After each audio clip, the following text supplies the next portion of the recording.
so we'll start at the beginning when Roger's ready, and Roger's ready. Well, thanks for doing this. It's a pleasure to get to see you again. Thank you. Nice to see you. Especially here in this lovely house. At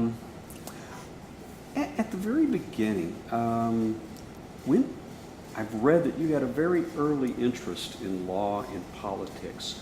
Does one predate the other, or how did it start? Well, probably politics and government came first, because I do recall that at least as early as high school, and I think it may have been even in junior high school, when I was asked what I wanted to do when I grew up. At some early stage, I said be President of the United States, and then I reduced my ambitions maybe a little bit. Although I don't think I gave that up, actually. Well into college, I was talking about that. But I also talked about the United States Senate. And then I had another interest, which was in the Foreign Service. Both, of course, at the time were almost completely closed to women by some odd coincidence. And then as time went by, I decided that the two really did not live comfortably together in terms of training, and so I focused more on my interest in government and politics. And I think the idea of studying law sort of came with that. Now, there never has been a requirement that elected officials be lawyers, as most people would say, and so would I, thank heavens. But there was a real affinity between the two, no question about that. And so at some point I decided, well, probably I needed to study law in order to kind of back up my interest in government and politics. And as a matter of fact, interesting enough, I did not expect to like law at all. I knew I had to do it. I thought I had to do it. But I really did not expect it. And I was pleasantly surprised at how much I enjoyed it when I started law school. And actually, I spent, how many years? Maybe 6 years in private practice, and then clerked for a judge, at least about a year and a half. And I enjoyed all of that very much, too. So, fortunately. Why Northwestern? Well, I'd gone to Northwestern undergraduate, and I figured I had the best shot at getting scholarship money, perhaps, if I went to Northwestern. And there was one other factor, by the way. If I'd had the option, I would have gone to Harvard. Harvard did not accept women, believe it or not, the year that I was starting law school. I think it was either into my second or third year in law school, Harvard finally opened the door to women in the law school. And I believe, if I read correctly, you ended up being the only female to graduate that year, and you graduated #1 in your class, is that right? In June 1952, yes. And now there were two other women who were in my class of 1952, but they had gone through on a different schedule, which was possible then, because it was possible to go to summer school and sort of change your trajectory. And so they didn't actually graduate in the June 52 class. And so in the class picture, which was the bulk of the class, the largest part of the class of June 1952, the standard line, which I used sometimes, and one other well-known, much better-known public figure used, but there were only two faces that stood out, mine and Harold Washington. He was a classmate of mine in that class. So we had great fun with that line sometimes when we were out on the campaign trail. Oh, I didn't know that. Hey, Jack. Yeah? Her mic cord is coming out Okay. of her jacket. Okay. Let's do this. Let's see. If you could unbutton that bottom button, and we'll take it out all the way down the side. That should calm it down. And there you go. I didn't want to look. Does that work? Is that working, Roger? Or maybe button this one here. Okay. And one other minor detail. Your amulet is pulling to one side here. Oh.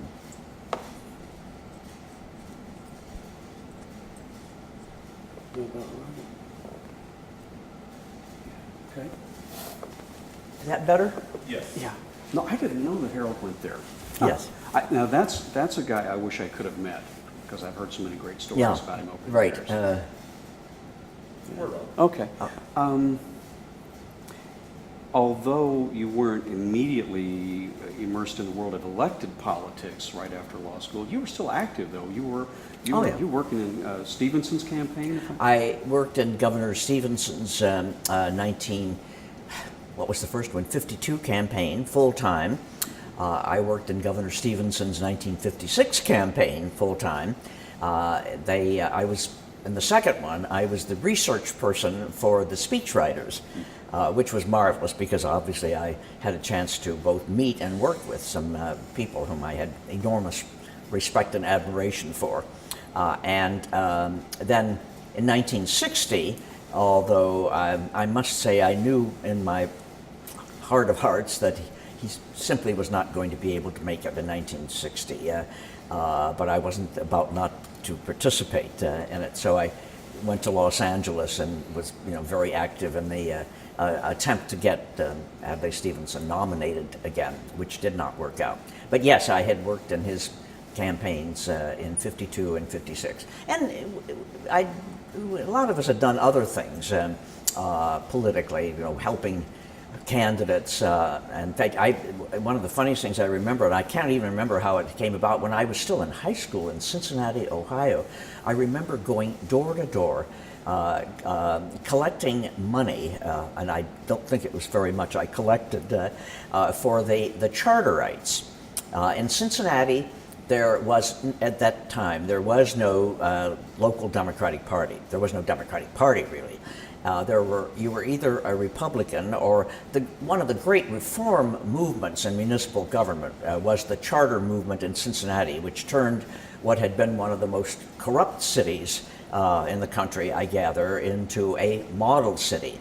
And there were some well-known folks who were involved in the charterite movement, including the Tafts. And Charles Taft had been always a major figure in that movement, and continued with it for some period of time. And I think who was it, Murray Seasongood, who is a revered name, at least for those who know something about and care a little bit about the history of municipal government. Most people would know who he was today. Anyway, so I remember going door to door for the charterites even when I was in high school, even so. The government bug was with me for a long, long time. Did you work also for Otto Kerner for a while? Oh yes, I was on the my good government group, and I think we were a good government group. The Committee on Illinois Government actually had been formed out of the nucleus of people who had worked in Governor Stevenson's gubernatorial administration, and what we wanted to do was to keep alive the tradition, the sense of good government, of ethics, of progressive government that he had represented. Actually, I was not in the Stevenson administration because I was actually just coming out of law school and finishing up my my tour of duty in the law firm in Washington.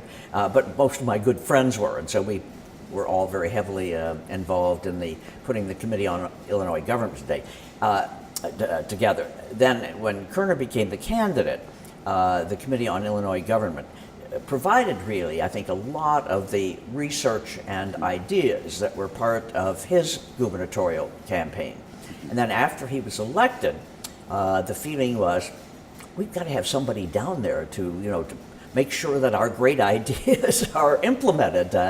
And I remember almost literally all of us sitting around a room, and they ended up looking at me. I was unmarried, and so did not have family responsibilities, and so I was the logical one to go off to Springfield, which I then did. And we arranged that, and I worked on his staff as an assistant to the governor for 4 years, actually.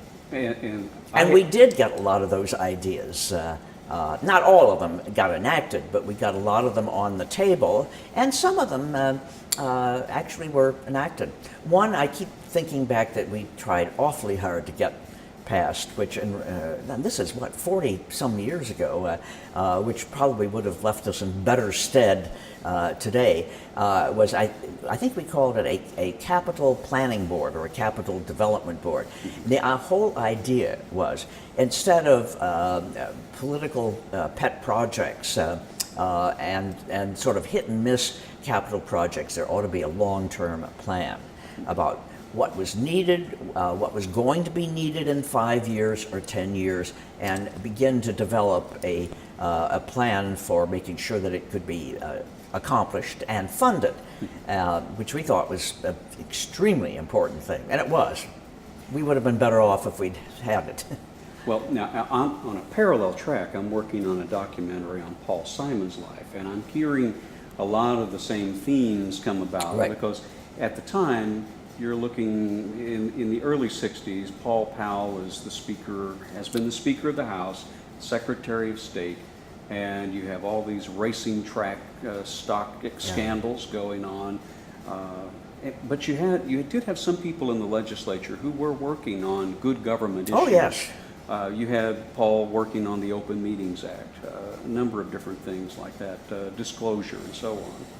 Jean Simon, his wife, and both of them, Jean maybe a little bit less just because of the timing, but her brother, Bill Hurley, I may have the wrong name, first name, they were very much a part of this Committee on Illinois Government. Paul Simon was, even though it was harder for him to be a participant because he lived and worked downstate. Ab Mikva, Bob Mann, the group went on and on, yes. Tony Scariano, just a great bunch of folks. So there were people who were trying to carry on all of this tradition at the time, yes.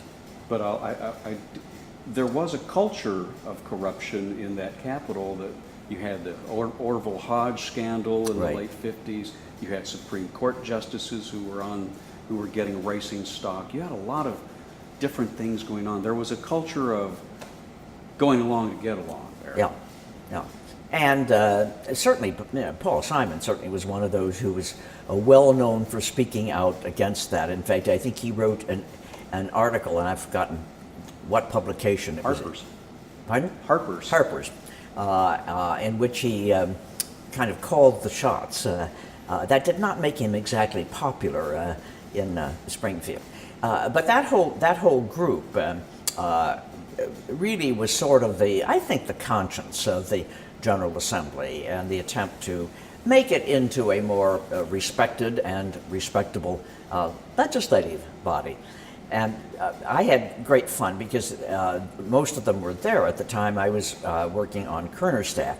And although Kerner had a great record on a lot of things, including some of the good ethics things, civil liberties, very strong record, and on. But then sometimes he would take positions or would not take positions that the reform group thought he ought to be taking.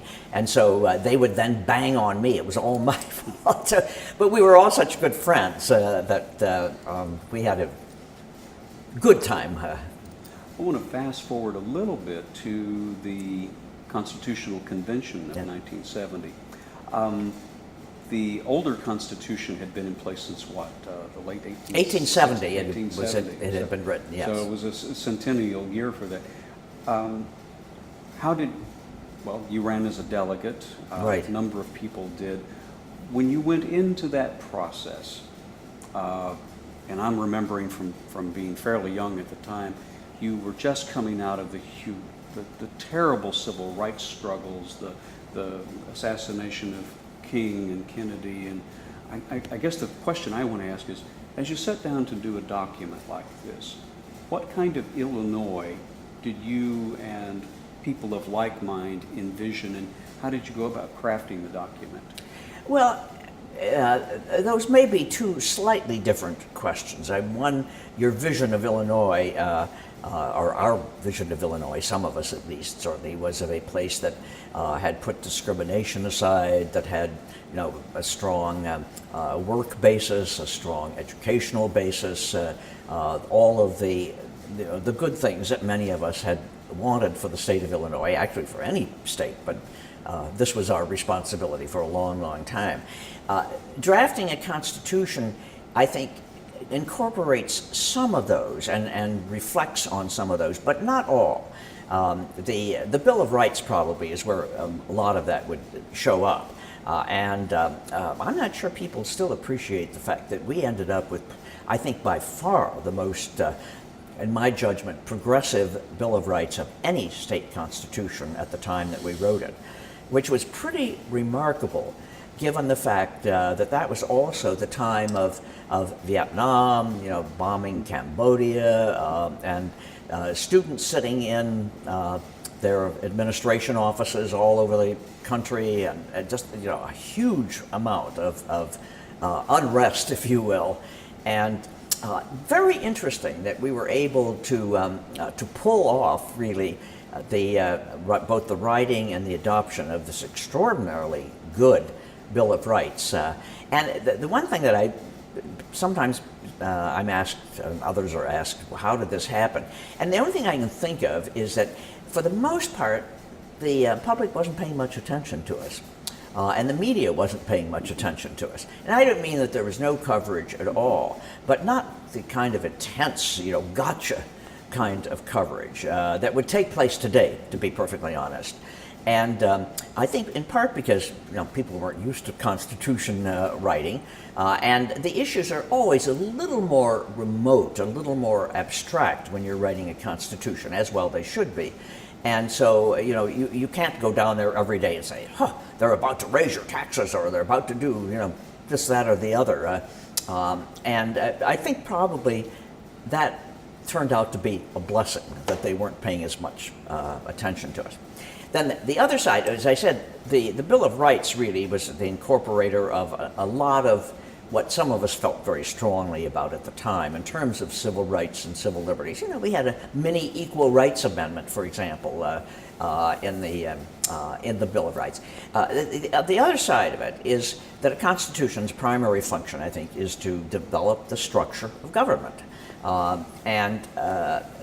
One of the things that I felt very strongly about, and I think that was certainly shared by a large number of people in the convention, was that the old Constitution had been much too detailed, much too restrictive, and that it made it impossible really to, for Illinois state government, to kind of grow with the change in times. I mean, we literally called it a horse and buggy constitution because it literally was a horse and buggy constitution.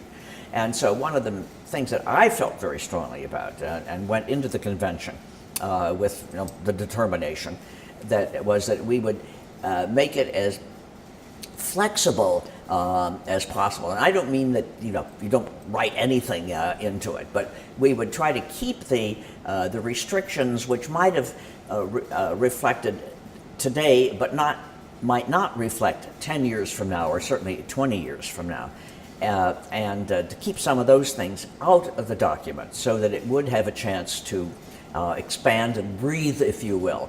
And that's why, for example, we all, at the beginning of the convention, put in what we called member proposals, and these were our ideas for things that ought to be reflected in the document.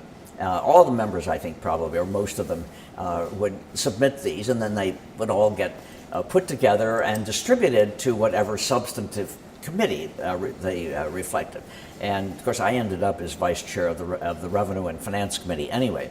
But my idea of a revenue article for the state, I jokingly described, and this was not entirely facetious, I said it should say the General Assembly can raise money any old way it chooses.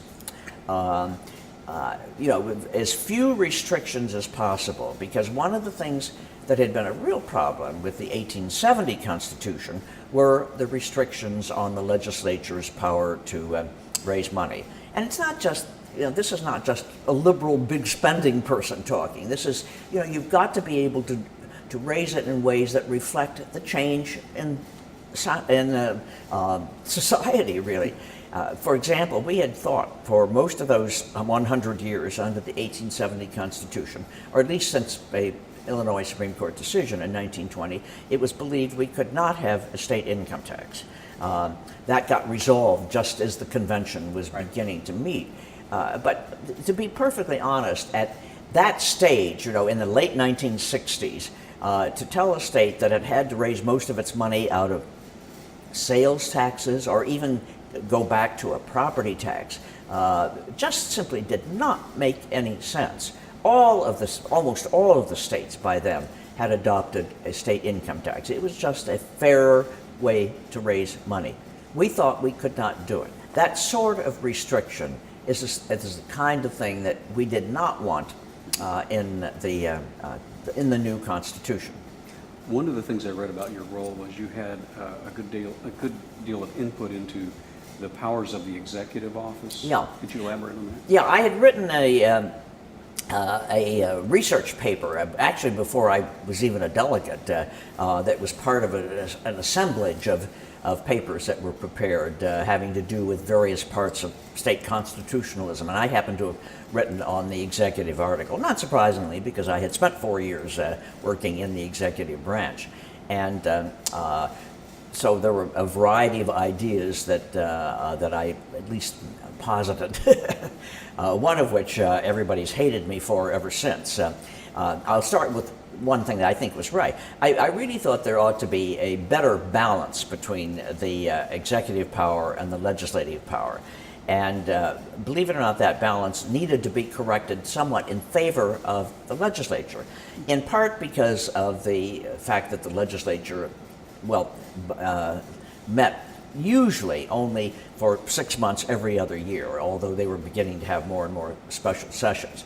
The fact that it took an extraordinary vote to override the governor's veto, and for a bunch of other reasons, the legislature really was sort of at the governor's mercy, and I just thought there ought to be a better balance. So we reduced the vote on required for overriding a legislative veto. We made the legislature a continuous 2-year body so that it could come back at any time and take action. We did a whole variety of other things like that. The one thing that I also thought was, in order to just get a better working relationship between the governor and the legislature, was to, if you will, refine the governor's veto powers. Before, the governor did have an item veto or a total veto. An item veto is usually not much help because, let's say the legislature has appropriated $500,000 for employee salaries in agency B, and the governor has figured out that they don't really need that much. Well, he either has, in the old days, had to veto the entire $500,000 or let it stand. And so the idea of a reduction veto seemed to me, having gone through that in the executive branch, I thought it was a very good idea, and I still think it was and is, and worked pretty well. And it allowed the governor to say, I don't need this much money for this purpose, and so I'm reducing it to X, Y, Z. The legislature could then still come back and, by a simple majority vote, restore the amount if it disagreed with the governor. So it was sort of a nice balance, and to try to get them to work together a little bit better on that. The one that is much more controversial, of course, is the amendatory veto, which I must admit I had found that when I was doing my research. There were 4 states at the time that had an amendatory veto, and having experienced some of the circumstances in which it would have been extremely useful, I thought, this is a great idea. So I had put in a member proposal for the amendatory veto, and I guess probably to my surprise, it ended up being adopted by the legislative committee, and it became ultimately part of the Constitution. And the idea was, let me, if I may, take just a minute to explain the particular incident that I remembered when I came across this. When I was doing the research on bills that had been passed by the General Assembly for the governor, should they be signed, adopted, whatever, one of the things that happened was we had wanted very much to reduce the required residency period for voting in federal elections.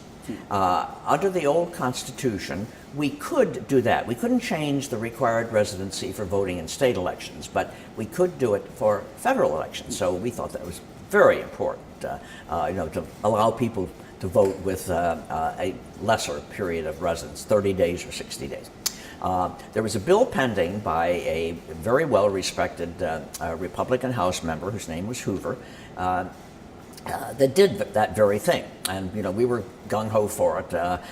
And by the time the bill ended up being passed and got to us at the very end of the legislative session, which of course is when almost everything got passed, some provision had been added that made it administratively impossible. I've forgotten exactly how it happened, but the clerks would have had to keep like 3 sets of books, and it simply would not work. And we were very unhappy about it. And I talked to the sponsor over and over again, and there wasn't anything to do except to veto it and start all over again the next legislative session, which was too bad because it was something that we all wanted to have happen. And when I saw about the mandatory veto, I thought, oh, if we'd had an mandatory veto, all we had to do was to remove that one administrative nightmare from the bill. It would not change the substance, it would not change the purpose of the bill, and we could have gotten it in place at least a year or a year and a half ahead of time. That was the idea. And it still, by the way, is very useful from time to time. The problem is that too many of the governors have chosen to sit back, not participate in the legislative process, and then use the mandatory veto basically to rewrite legislation when it got to them at the end of the session. That was not its purpose. It should not be used that way, and that's one reason why so many people resent it, I think. I've seen a few instances of that. One of the ones that really comes to mind was when George Ryan tried to rewrite a bill that had to do with access to state parks by motorcyclists. He used it as a gay rights law, a gay rights expansion. I do and it was struck down eventually, but Yeah. he made a run at it. Yeah.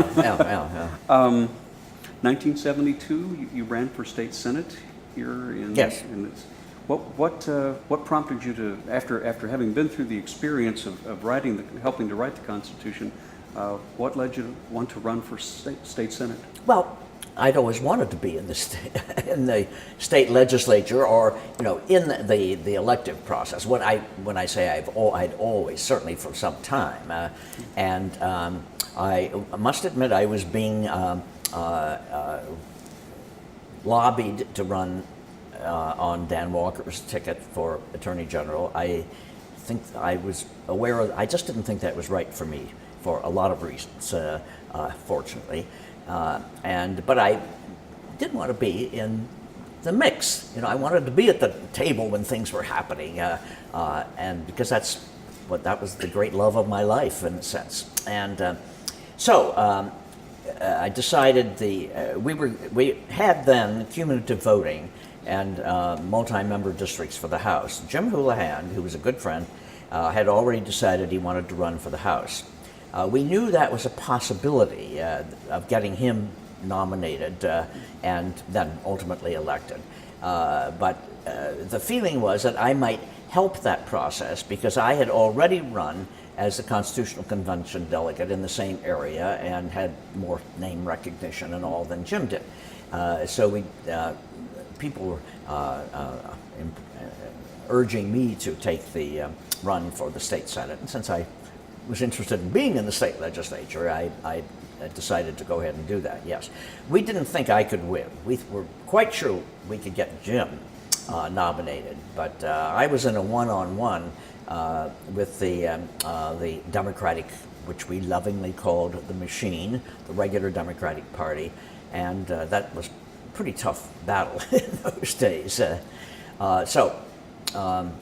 fact, I remember election night, sitting at my dining room table while we were waiting for returns to come in, sort of writing my concession speech, and then lo and behold, I won. Yeah.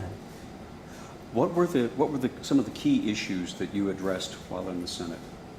In the oh In- goodness. yeah. Well, certainly revenue issues. That became sort of a major issue, a major area for me over a period of time, and some of that is negative. That is to try to keep the legislature from doing terrible things to the state and local government structure, and then some of it is positive. I certainly was a major advocate, although in retrospect, I don't think I was pushy enough in pushing for it, of trying to restructure the way that public education is funded, which then became the major theme of my gubernatorial campaign.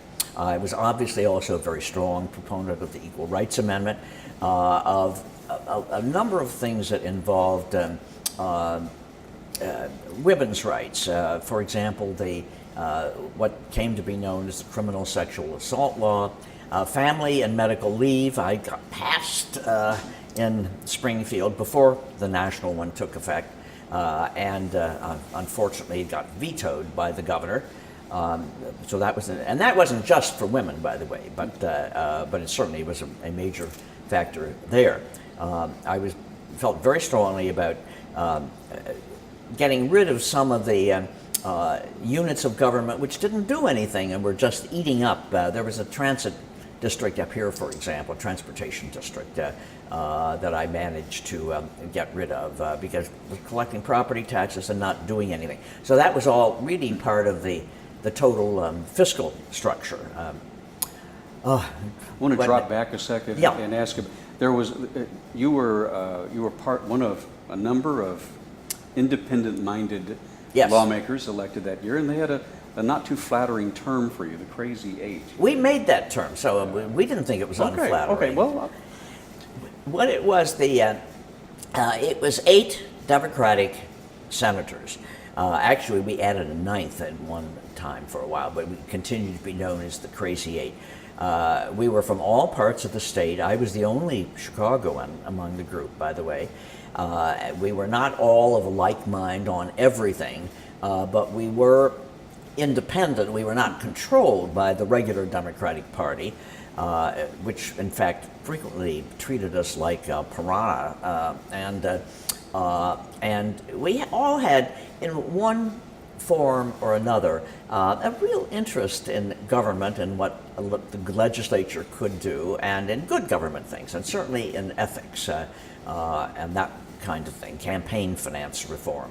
And so we all ended up working together as sort of like a study group. During major parts of the legislative session, we would actually meet, usually every morning, and talk over the things that were going to come up.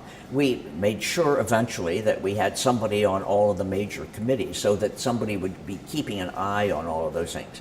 And we didn't always vote identically, and certainly there was nothing that required us to do that. But by sharing, we could learn from one another also, which was very interesting.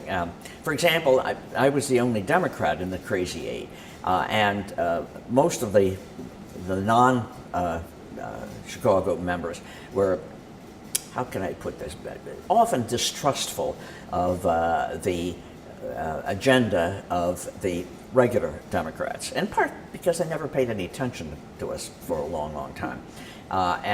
But if an issue came up and I said, no, folks, this really is important for Chicago, this is not just another one of these sort of political games, then my colleagues would look at it very differently. By the same token, if something came up that was a particularly downstate issue, and one of my colleagues would say, oh, this is really important for our area of the state, and here is why, then I could hear it very differently. So it was a marvelous working relationship, and our biggest battle, of course, was the year that we held up organization of the Senate for 187 roll calls. And a lot of that was what I think I coined, for us at least, the phrase for participatory democracy. What we kept saying was, look, you guys, if you want something done, you don't even come to talk to us. You go to the Republicans and maybe get something out of them or make some deal with them. All we are saying is we were elected by the same number of folks as you were. We are part of the Democratic Party, and we just want that to be recognized and respected. Listen to us. You don't always have to agree with us, just as we don't always have to agree with you. We just want to be participants. And so we had a whole set of reforms. Some of it was reform of the procedures of the Senate. And one of the things that I had learned was that process often determines substantive outcome. It really does. How many votes are required, what kinds of hearings have to be done, often has a huge impact on what actually gets done. And so I had prepared, in fact, I think I still have a copy of it buried somewhere in my files, a long list of procedural changes that we wanted those in control to take a look at. And, simple things like do away with proxy voting in committees, because that used to do you in all the time. You thought you had the votes to get your bill out of committee, and you would get to committee, and all of a sudden the chair had a whole bunch of proxies from all the others that, you were dead in the water. Things like that, which really made a lot of difference. We got some of those things accomplished. I would have to say we were not 100% successful after the dispute was resolved. Yeah, I'm remembering. I've seen a few things like what we call bill jacking, when a bill comes over from one house and goes to the Senate and a hostile sponsor picks it up with the intention of killing the bill, or making it so unappetizing nobody could vote for it. Yeah, and I'll tell you one funny thing about that. At one point then, after we were still doing all these battles, I think it was 17 amendments to the rules, which reflected all the things that we had been battling on. And I pinned the Senate down for like about 3 hours one afternoon with all of my amendments. I was not a very popular person at the time, I would have to tell you.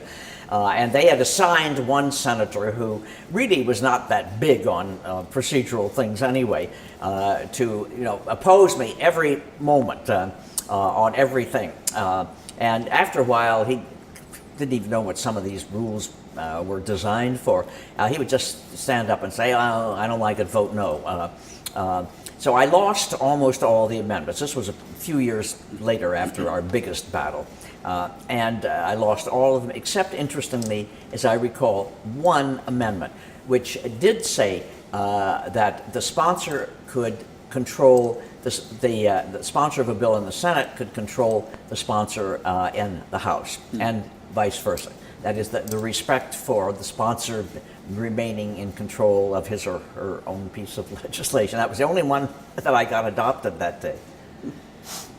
I've seen that one. I've seen this used before. Yeah, it's something. Yes, it has been, right. Yeah, Emil Jones was particularly effective at applying this some time back. 1990 was the year that you ran for controller, is that right? Yes. Yeah. The state had been under Jim Thompson. There had been a lot of Republican control of the state in a lot of, at least at the executive level. What drew you out for that job?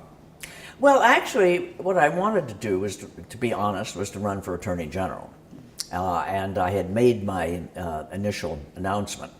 And then a sort of a game of musical chairs took place, involving Neil Hartigan and Roland Burris and all. And the way it ended up was Burris decided to run for re-election for Attorney General, and at that point I did not want to be in the position of running against the only African American statewide elected officer ever, and so reluctantly I backed off. Then I thought about the fact that, well, the thing that I spent an awful lot of my time on also in the legislature is fiscal policy and financial policy, and so the idea of becoming the chief financial officer had an enormous amount of appeal, and that was when I'd reached a point also where there was frustration being sort of a liberal independent female in the Illinois Senate. And I felt I wanted to have a little broader bully pulpit, although as controller I would say you're somewhat limited in how far you reach, but at least it's a statewide position. And I thought maybe I could get some of my fiscal ideas in better shape if I held that position. So I decided then to run for controller. And you won and became the first female executive in the state's history. How was that powerful in a symbolic way, as well as bringing what you brought to the table with revenue and tax policy?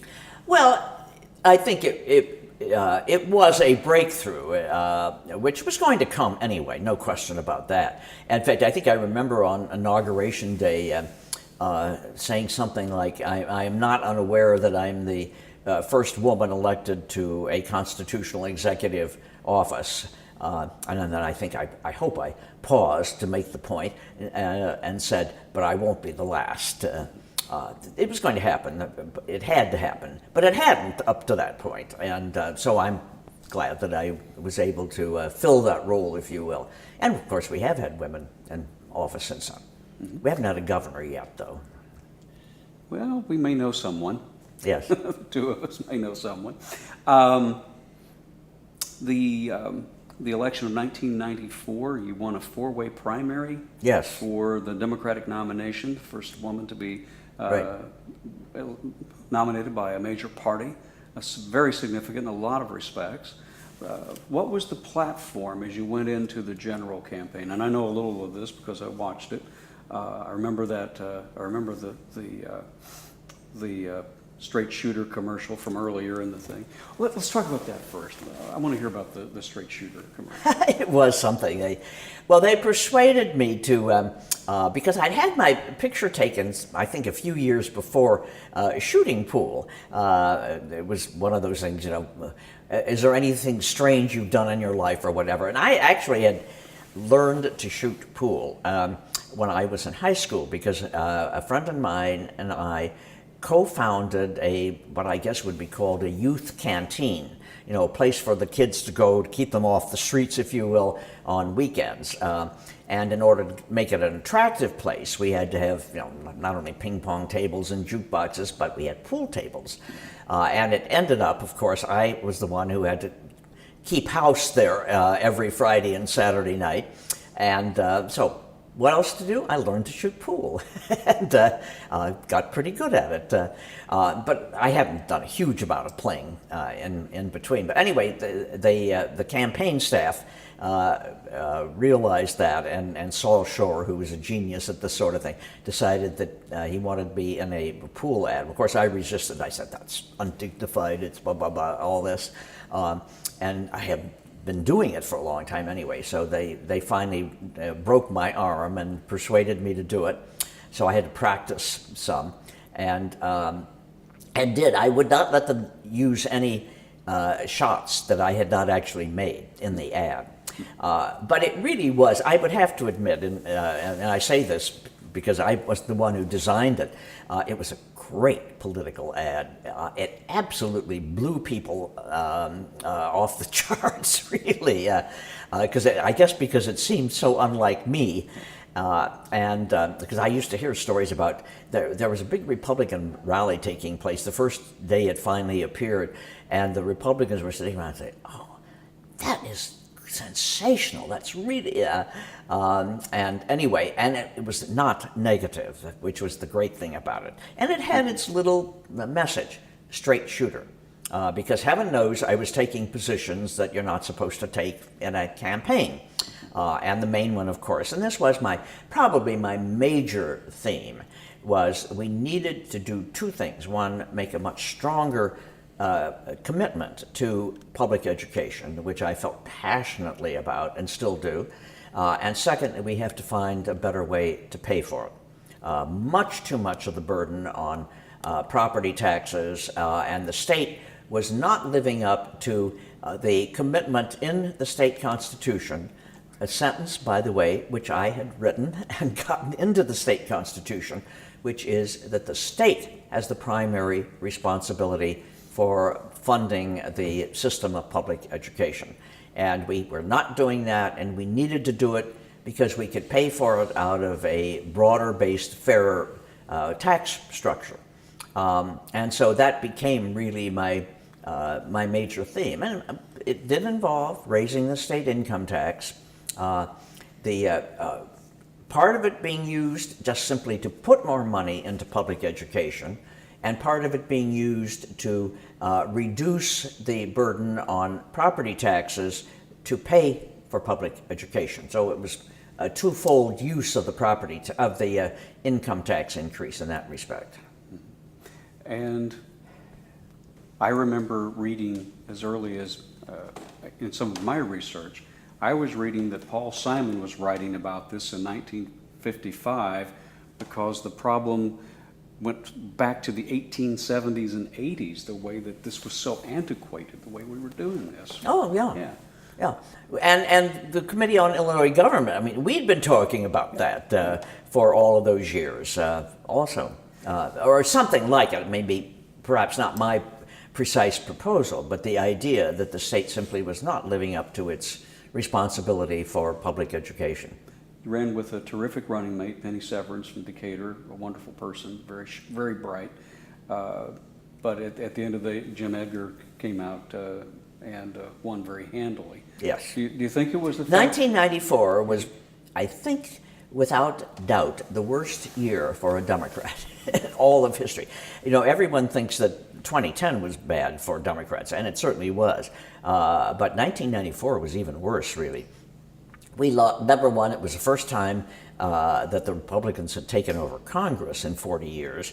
There were, as I recall the figures, not a single Republican incumbent for governor or Senate, and I think maybe even for the U.S. House, lost that year.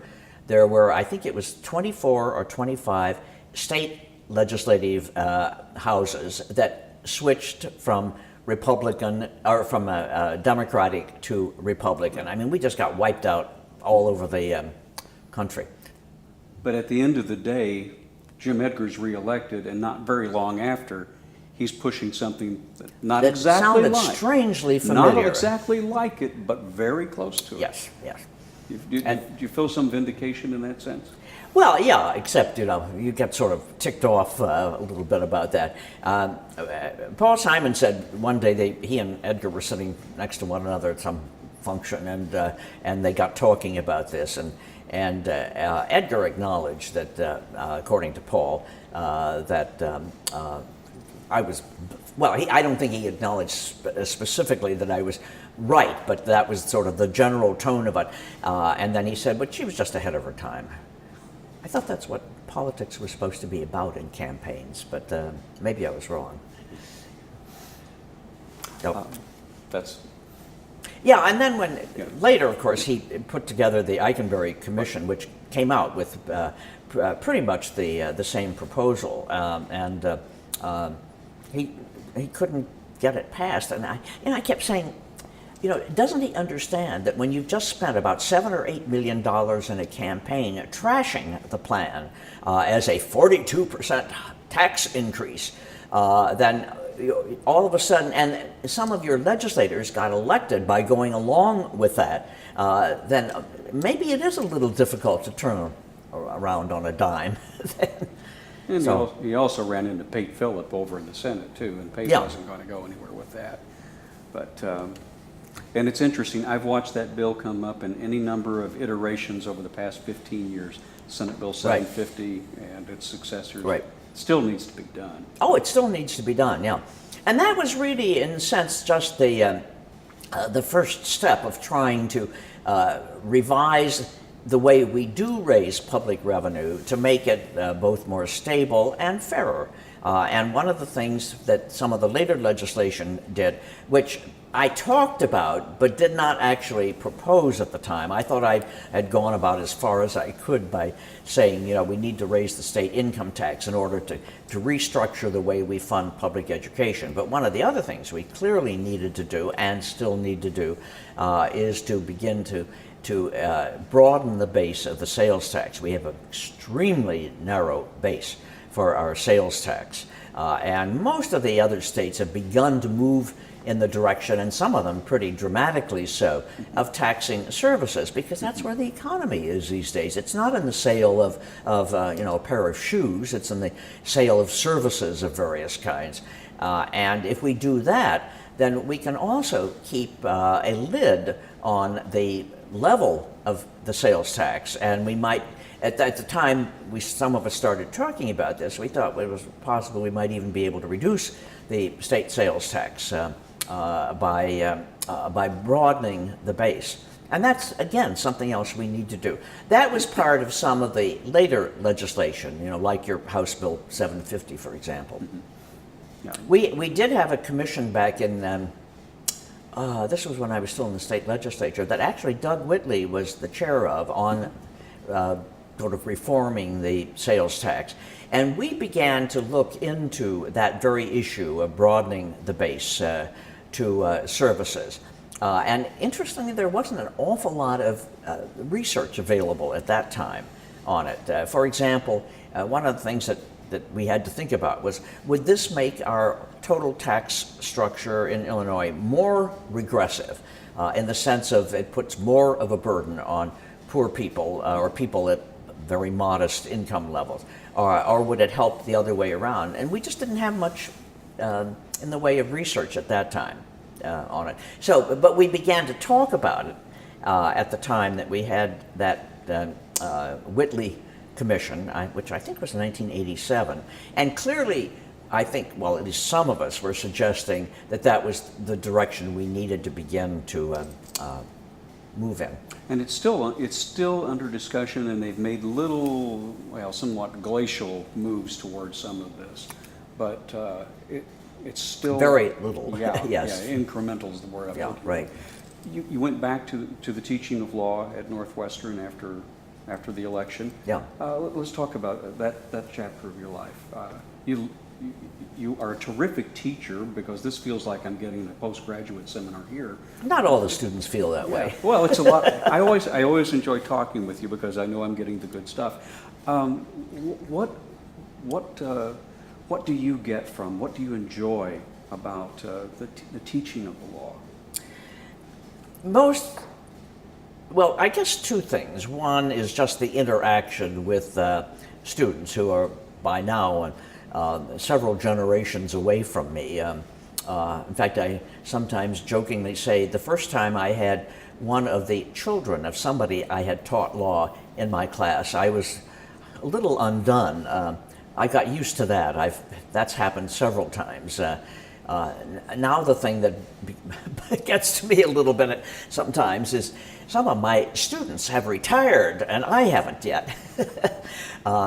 But a lot of it is just the refreshing idea of getting input back from people who are of a different generation and have different ideas, and often can make you see something differently, which is always very exciting. And then I must admit, some of it a little more selfishly and self-centered on the other side is I like to think I'm trying to get them to understand a few of the things that I've learned over the years and care about. I suppose one fairly obvious thing is the law students tend to think everything should be decided in the courts. And part of my argument is, we don't want all of our public policy issues decided in the courts. That's what you elect people for. And you ought to hold them more accountable to addressing a lot of these issues, which maybe they aren't addressing at all. And so there are instances which come up in the teaching of state and local government law in which it's very possible to get the students to think about that. And they don't have to come to the same conclusion that I do, but at least think about it. Probably the most dramatic of them all is the question of what the courts should do about the unfair school funding formulas that existed in all of the states at one time and that still exist in most of the states and certainly exists in Illinois. Should the courts move in and say, no, the way you are funding public education is a violation of the state constitution?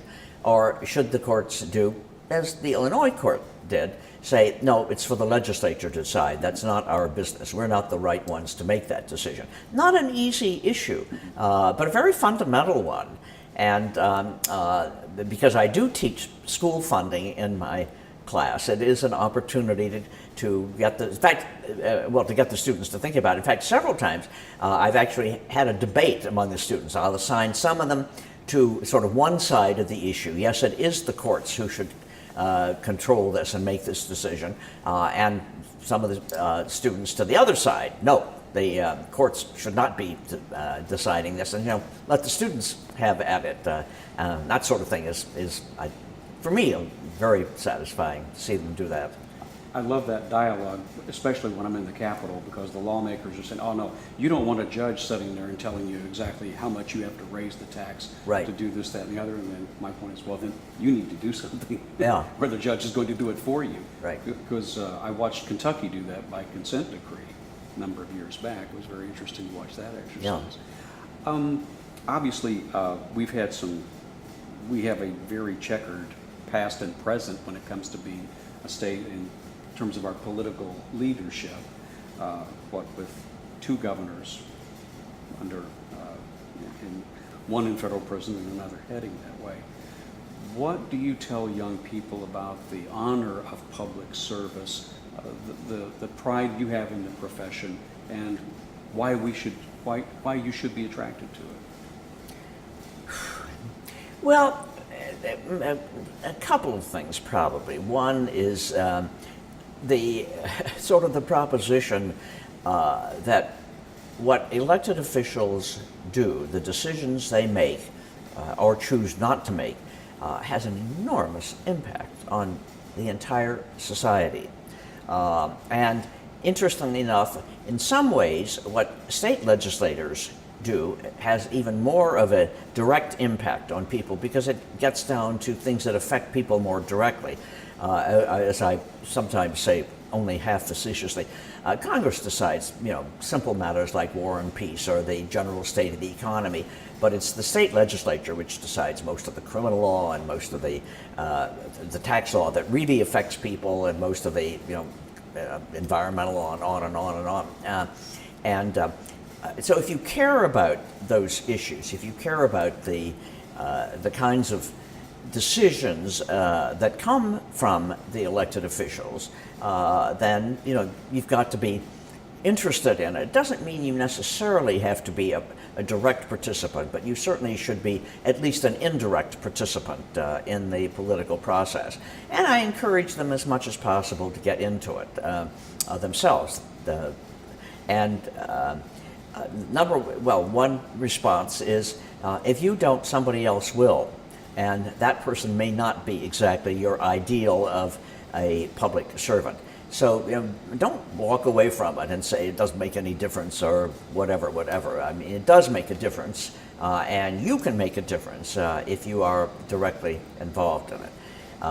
And that's one thing. Secondly is that as bad as it sometimes looks, not all of the people in elective office are bad. The vast majority are not.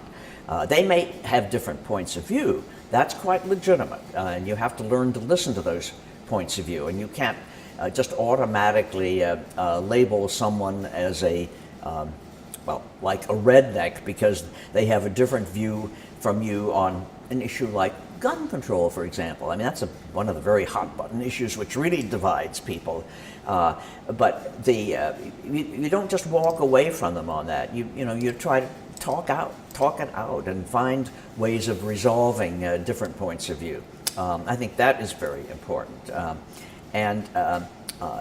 Some of those issues are going to get decided by huge numbers are going to get decided by the elected officials And you're better off if you are there helping to at least have input and possibly even helping to shape the outcome of those issues. And again, they aren't all bad. One of the things that bothers me an awful lot, and I've always had a very good relationship with the media, I think, and I realize how terribly important it is, but there is much too much of the focusing on the negative, and I think that contributes to people's turnoff on government. And I think it contributes to the fact that more of the elected officials don't stand up more courageously for what they think is right, because they know they're going to get hammered and torn apart, often in very personal ways. The extent to which there is delving into people's personal lives it really was not true, well, certainly within my lifetime. And I think that is too bad, because all of it seems to be designed to say, you know, these are all bad people and you shouldn't trust them.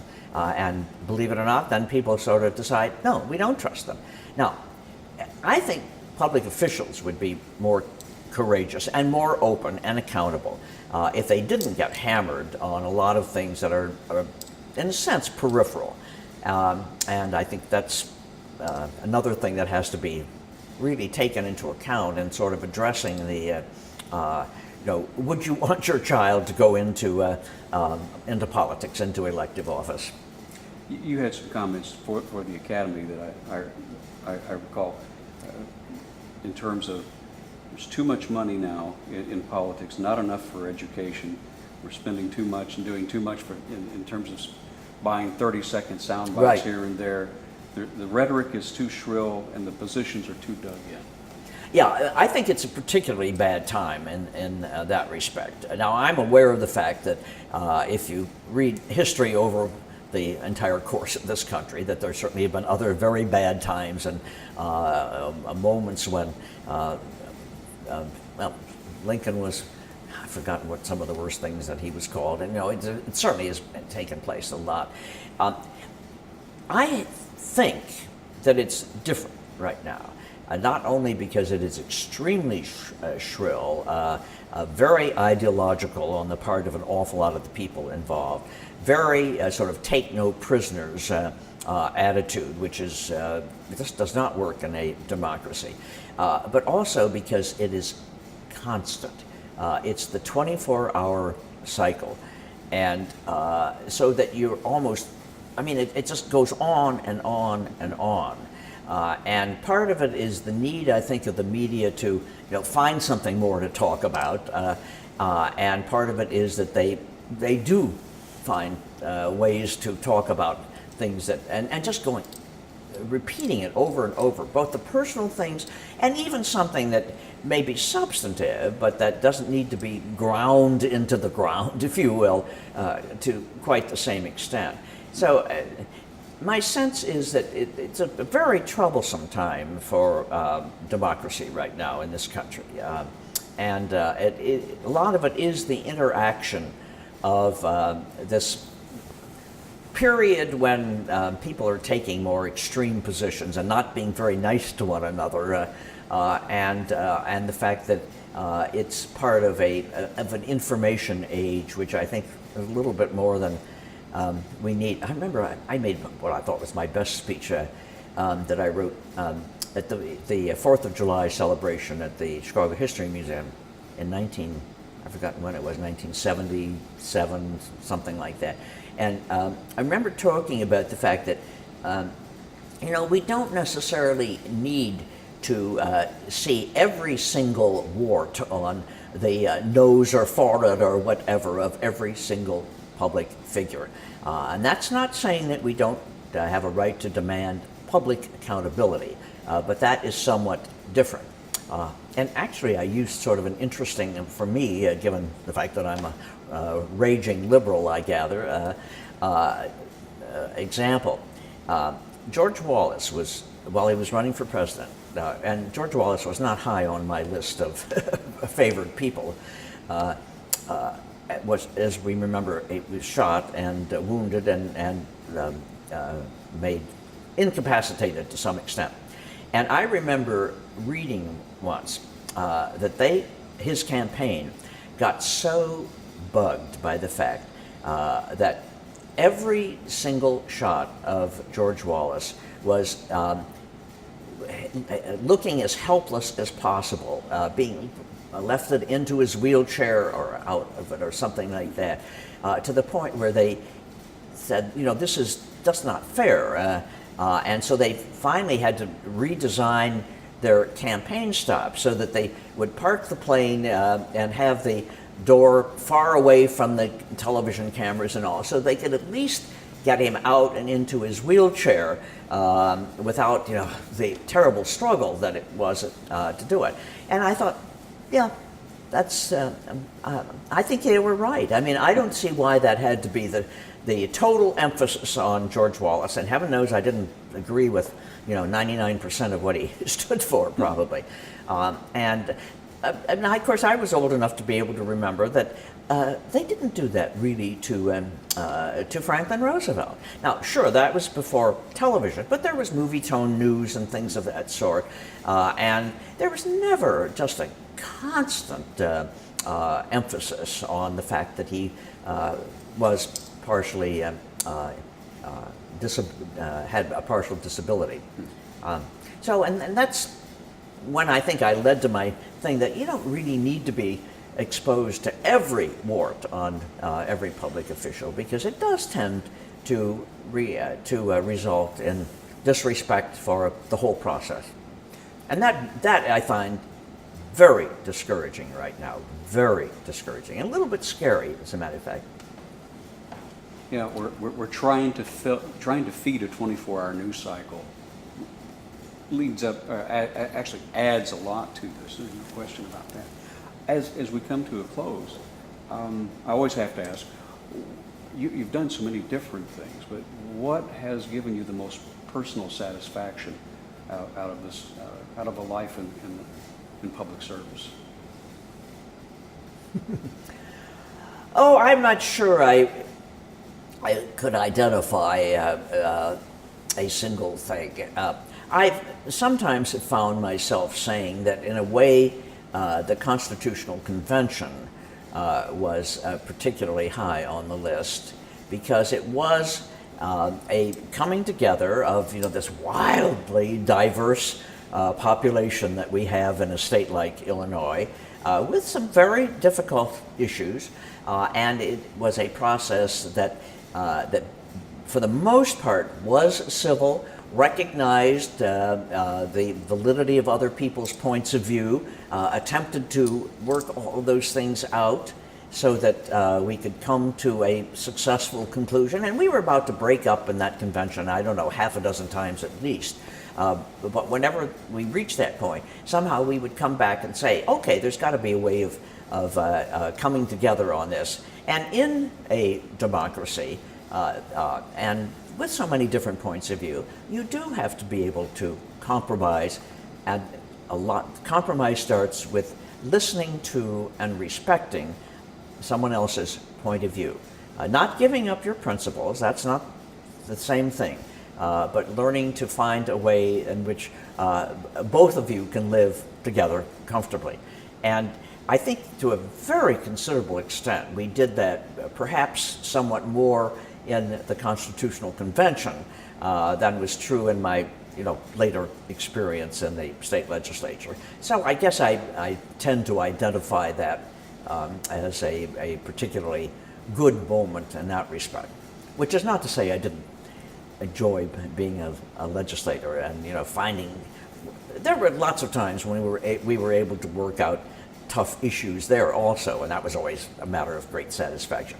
Probably more instances of frustration and not being able to work out the issue, but it can work, but it's just got to get more civil and more respectful, really, of different points of view. I just am very discouraged right now about the tone of politics. Yeah, at the local, state, and the national level. We call it now the congressionalization of the State House because it's so divisive down there. Yeah, right. You're still engaged with stuff. You're still working. What are you working on right now? Well, several things. The Illinois Campaign for Political Reform, which I've been involved with since it started, and we played a major role in getting, several things. The pay-to-play legislation a couple of years ago, and then the limits for the first time ever on campaign contributions in this last legislative session. And we still have other things like that. We have a couple of gaps in the campaign thing, which we are trying to fill. We are very interested in what happens with respect to FOIA, the Freedom of Information Act, and not letting it get too watered down. Redistricting, we were heavy players on as part of Change Illinois, which is a broader coalition. Things that involve ethics and good government are still and campaign finance especially, are still very, very high on my list. I'm involved with and to some extent with ACLU. I'm not on the board anymore, but I'm on the advisory board, and I'm obviously very into civil liberties issues that even though once in a while ACLU and I agree, they have never believed in limits on campaign contributions. They've modified a little bit over the years, but their commitment to civil liberties is so extremely important, and something which I share obviously. BPI, which has been heavily involved with the both housing fairness in the Chicago area, and with education fairness that grows out of the city's transformation of public housing and other major issues like that. BPI has been very, very, very important influence in the public interest, if you will. American Judicature, which is not just a Chicago group, it's a national group, which is terribly committed to trying to maintain the integrity and independence of the judiciary, both state and federal, and something which is very much under challenge right at the moment, by the way, very much under challenge. So that's something else that I feel very strongly about. And they also, American Judicature also is plays actually a very constructive role nationally in terms of the ethics of those who are on the bench. We have a national college every year for trying to help the judges to understand what their ethical challenges are, if you will, and monitor it on a continuous basis. So that's something else I feel very strongly about. And the list goes. I've been very active in I was on the board of the Center on Halstead, which is the reigning center really for the LGBT community, and I think is playing a marvelous constructive role for a lot of the folks that are part of that community. And obviously we were all very strongly involved in getting the civil union legislation. I wasn't directly involved in the sense that I'm not in the legislature anymore, although I did play, even when I was no longer in the legislature, I was helpful in getting the first breakthrough, which was the attempt to get the votes just to make non-discrimination against those in the LGBT community part of the structure. And I picked up 2 votes that were critical on that issue back a few years ago. So, I mean, these are a few of the things I'm interested in. There's still lots of work to do, is what you're telling me. Oh, in all of these areas, yes. I was actually on the Senate floor when the civil unions bill passed. Oh, you were? It yeah. was electrifying, just electrifying. Yeah. And then to see the same year, within a matter of a couple of months, abolishing the death penalty. Right. Just, this has been working for as long as I've been politically active. And long before, I think, because I reminded people Yeah. that there was a Democratic state senator named Bob McCarthy from Decatur, who was a strong proponent of abolishing the death penalty, and this goes back to the 1950s, I think.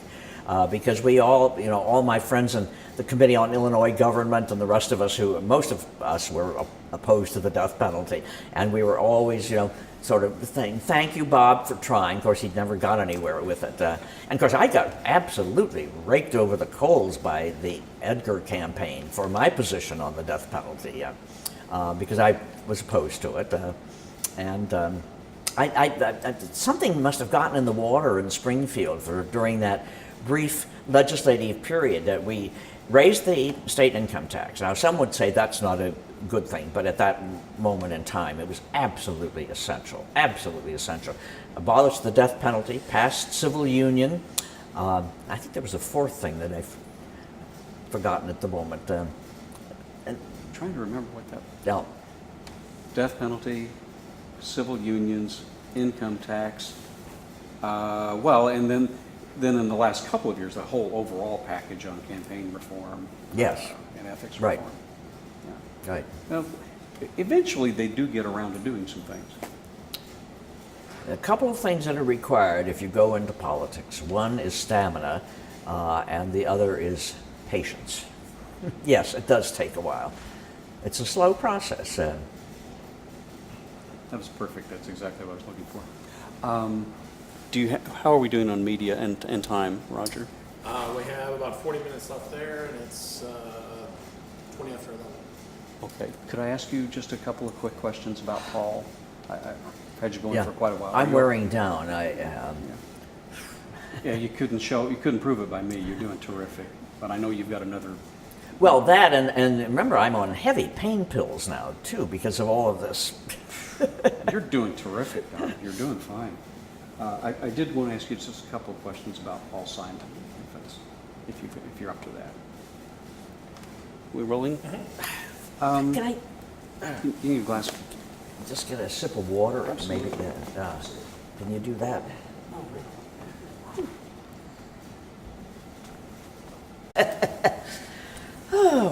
all the usual.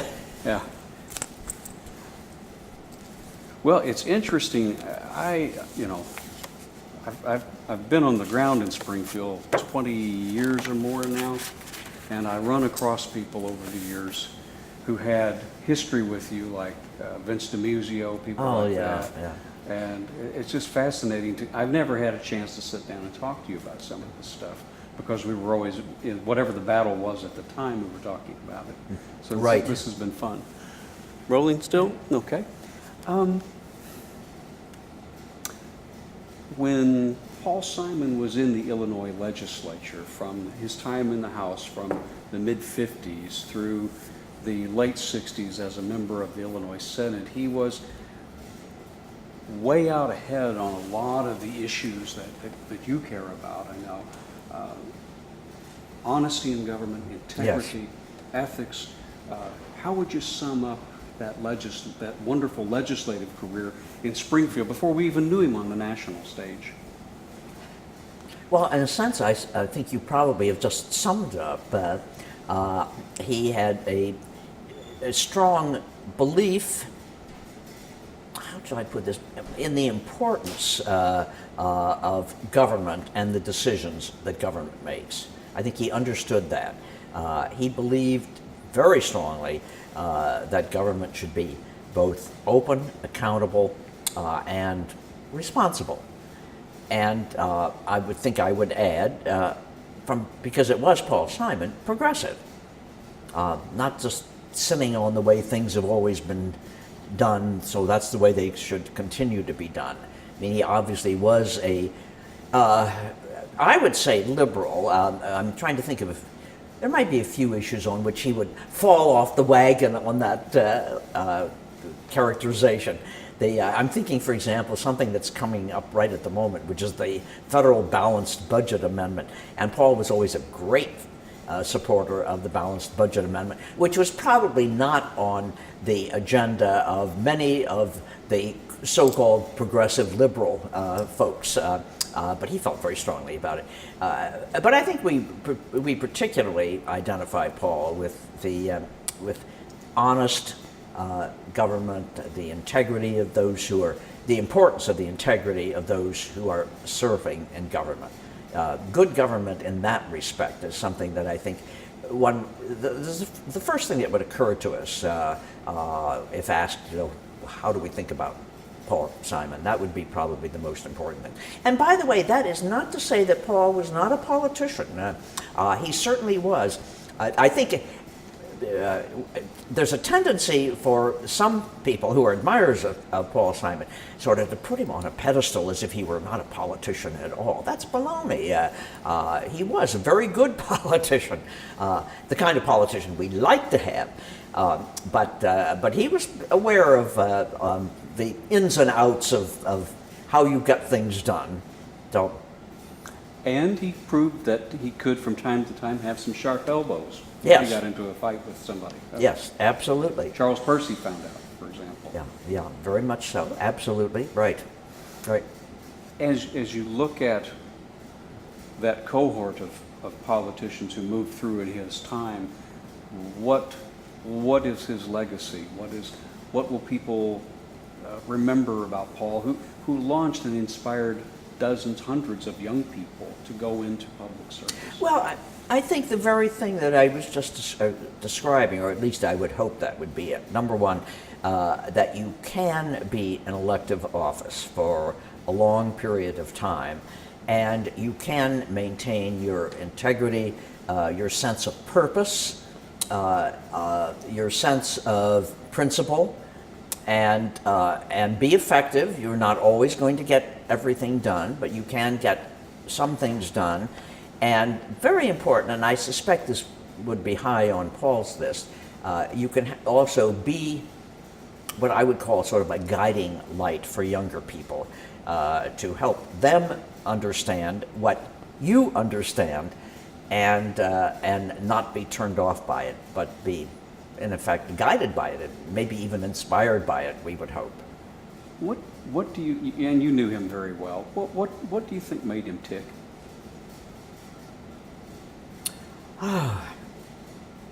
Well, I was about to say his Lutheran parents' upbringing. I'm not sure that that's true. I mean, it's an easy thing to say. I'll tell you a secret before you answer that. He said that his dad grew up on a dairy farm in Wisconsin, and he said that my dad always said, even your cows should know you're a Christian by the way you treat them. So if you treat cows well, you should treat your fellow human beings even much better. I think that's marvelous. I did not know that story. I'd never heard it from Paul, and that's kind of a nice way, actually. And I think I wasn't being, sort of totally off the wall, because you for those of us who knew him early on, I think we always sensed that there was a. I'm looking for the right word. I don't want to say spiritual, because that may make it seem a little bit off what I'm talking about, but certainly very moral sense about Paul. And you have to get that from somewhere, and often it does come from parents. Not always, but often it does. And I think in Paul's case, that very well is what happened. I mean, that certainly has got to have played a role in what made him the way he eventually turned out to be, because he was a very moral person. I was always impressed by how he didn't necessarily always look for a bill or an issue that would get him on the front page, but if it were something that needed to be done, if it even incrementally improved somebody's lot in life, he would go after that and work on it. Well, and I think that's something that's important also. I'm thinking about a couple of things. One is, education. Of course, that is by now on everybody's front burner, but he was dealing with it, I think, maybe at an earlier stage than a lot of other people. And I think his commitment to libraries, which Gene Simon also was so actively involved with, and the two, I think, kind of interacted on that. And my recollection is that Paul was always very strong in doing whatever could be done to support the importance of accessible libraries. Another one that is very interesting, which is internationally extremely important, but still is not exactly a sexy issue yet, anyway, and that's water. And Paul has been very strong on the challenge of trying to make sure that there's going to be enough water to take care of the whole world, and that it's accessible to. I mean, clean water is accessible to people who do not have access to it now. That has always been a very big issue for him. And I think, it's not one that gets banner headlines, although probably it's one that should get banner headlines. Well, and I know that Patty, his second wife, is still in Washington working on that very issue. She's still out there. Well, she moved out there to be near her kids, but she's still very, very active in that. Oh, good, because I hadn't heard from her for a while, and I used to see her once in a while if we had a con reunion or something, and so that's But why. she's doing well. She just had her daughter had her first grandchild. Aha. So that kind of sealed the deal. That's why she moved out east. Don, thank you for everything. We appreciate it. This has been marvelous. You're very welcome. Happy to. Lincoln medallion. Just curious. Well, very nice. I hadn't really thought about it in connection with myself. I must say, a couple years ago, I remember thinking, how come they don't ever give make Walter a member of the Lincoln Academy? Because he's done some marvelous things for the state of Illinois. So I guess that was my first thought. I said, why me? Why not Walter? But no, very, very nice honor, right? And the ceremony, I must say, is really quite impressive. I had no idea it was quite like that, because I had not actually attended one. So, well, you'll have to make sure you go to the next few here, because it alternates around the state. yeah, I thought it was always in Springfield, and I was sort of surprised. But then I remembered that one of them recently was in Chicago, and so when they called me about it, I assumed it was going to be in Chicago, and no, it was going to be in Champaign. Yeah, so I had to figure out how to get to Champaign. It goes Chicago, Springfield, another location that has a senior university. So it'll go. It was in Carbondale not long ago. It'll go to. Right. I believe it's going to Augustana next time. Ah.